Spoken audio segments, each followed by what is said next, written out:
This is Gary Butterfield. This is Cole Ross. And this is Monster, my podcast. And this is The Sphinx. There's a monster in my podcast. And in your wildest dreams, Cole, did you think the Sphinx entry on this would be the grossest thing in this book? Whew. No, a disturbing sexual ecology.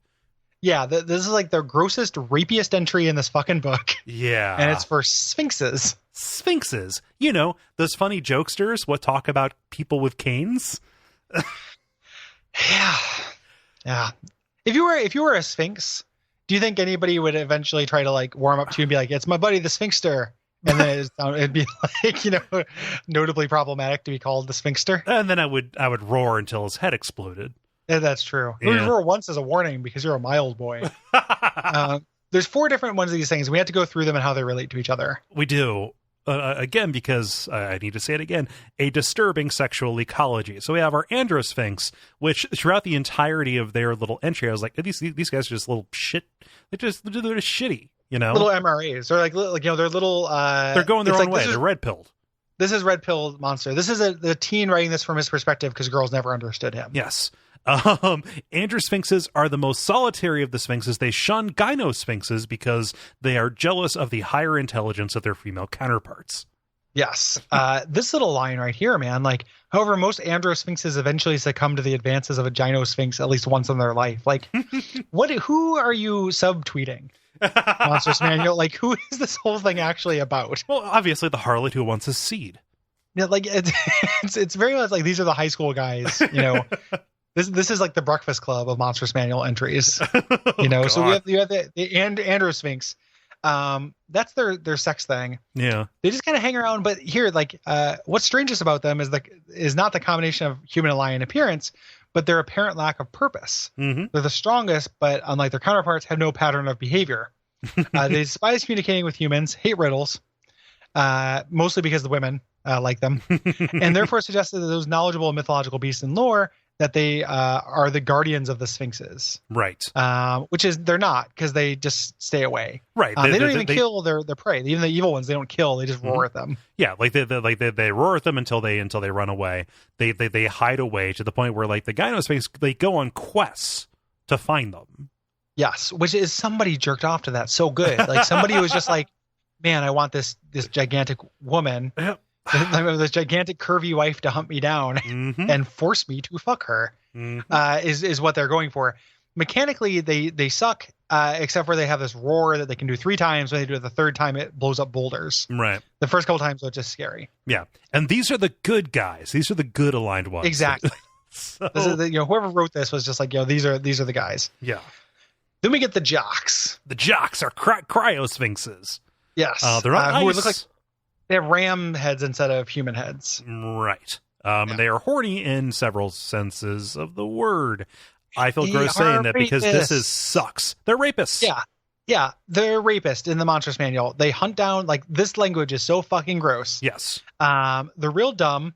They're constantly pursuing the gynosphinxes. Yes. Lust after them. When a number of cryosphinxes find a gynosphinx, the first order of business is to restrain their prey. I'm not being funny. That fucking sucks. That's in the line. And like people, make fun of us for being overly sensitive. Like, how do you read that and be like, there's some asshole who reads that and is just like, what happens all the time in nature? Dude, it's the fucking Monsters Manual. Like, this doesn't exist. Somebody made this up. They're not supposed to be role models.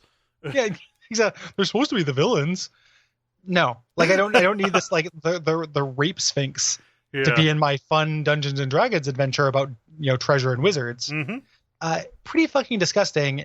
If I lived in Faerun, I would hunt these things to extinction. Because it is his purpose. Super fucking gross. Restrain her. They do it by like walling her off in a cave.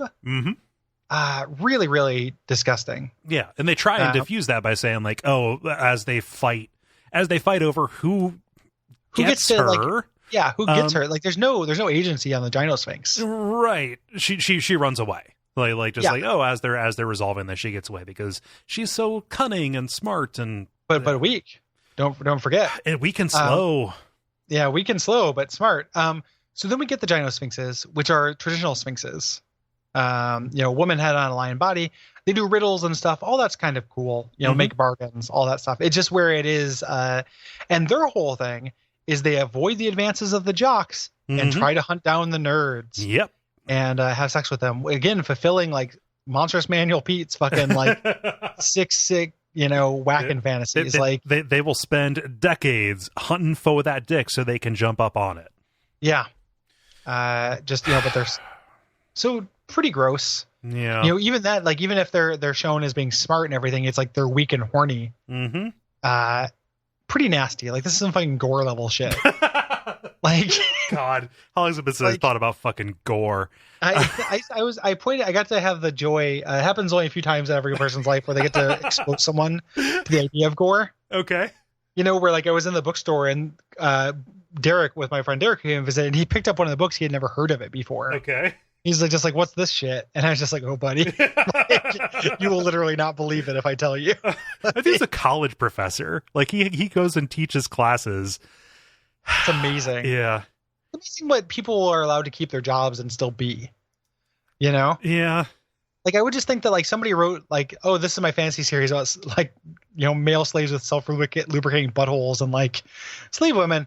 And I would be like, you know what? You can't be a professor at this college. No, I'm sorry.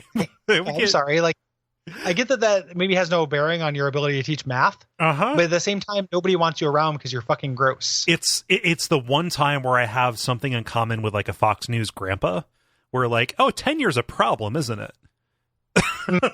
Like, obviously it's not a problem, but like that wouldn't happen if gore would not be if it was not for tenure. Yeah. Get rid of it. Ugh. Yeah.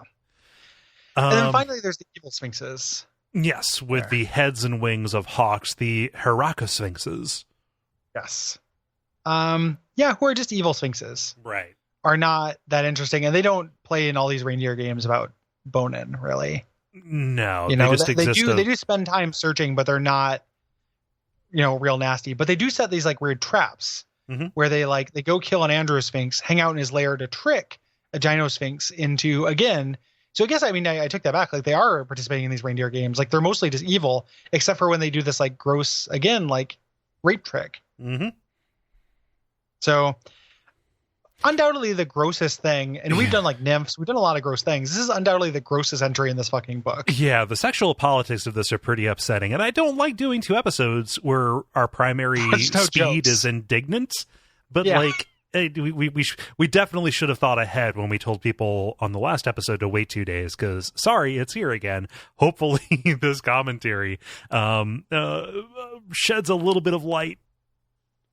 There's none of this stuff about their weird games is so there's a Wikipedia for the Heracrosphinx Sphinx, and it has nothing to do. Doesn't talk about it. Just talks about its head. Huh. It's hawk headed. It doesn't talk about these weird like rock paper scissors thing. It's really just like rock scissors. Yeah. I don't know who the fourth one would be, but like they talk about these things, but there's nothing about them being fucking disgusting. Right. So whoever did this like made it up again entirely for jerk off purposes. Yeah, they had their own little play in their head. Yeah, and like they made their dick so hard. You just like to have a hard dick and masturbate, man. I love that as an accusation. Yeah. You love to jerk off when you get horny, don't you? Don't you, Monstrous Manual writer? That blood's really flow into the spongy tissue in your ding dong, huh? You gotta cover that up with your trapper keeper, huh? Yeah, exactly. You gotta tuck it into your waistband because you've been thinking about. See, and then I can't even make the joke because it's like as soon as you start saying the thing, it's like, like you've got a boner because you've been thinking about being an evil sphinx who kills ejector. a gigantic... I am pressing the ejector seat right now. I am out of this bit. I'm gone. Bye.